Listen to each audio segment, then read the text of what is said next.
lai lianin kan run chunga fan ka tuai para kae eng tim tuarang imo ichung nu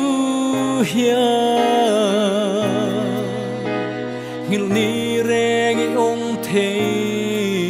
mol silo analua e boite itandam na doi reng om silo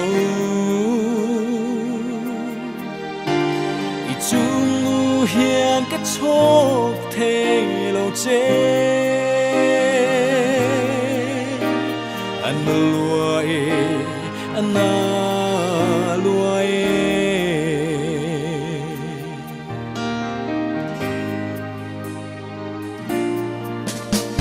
lung chim te a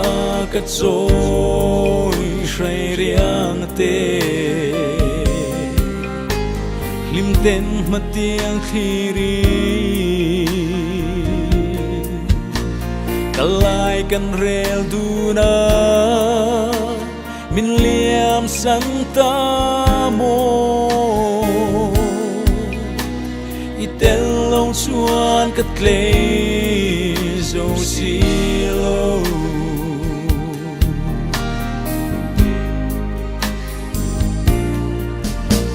dân lai ne malai khung zal chu e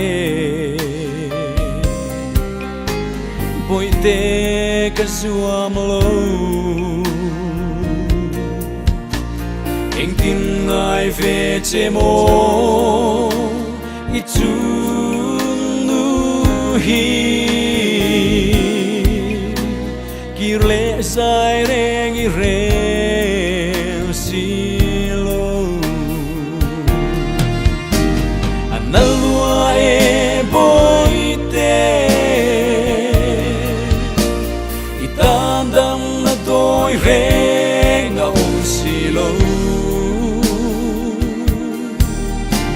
ichung nu hian ka chok the lo che analua e analua e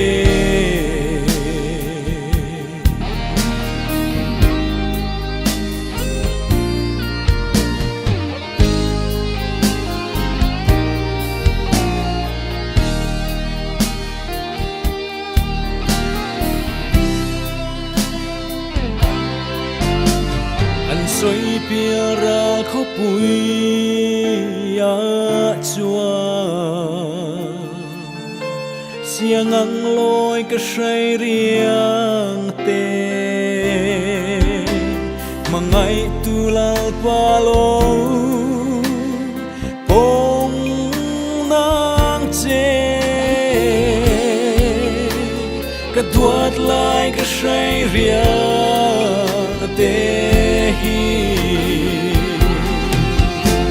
analua e boite itandam na doi reng a om silo ichung nu hian ka chok the lo che analua e analua e analua e boite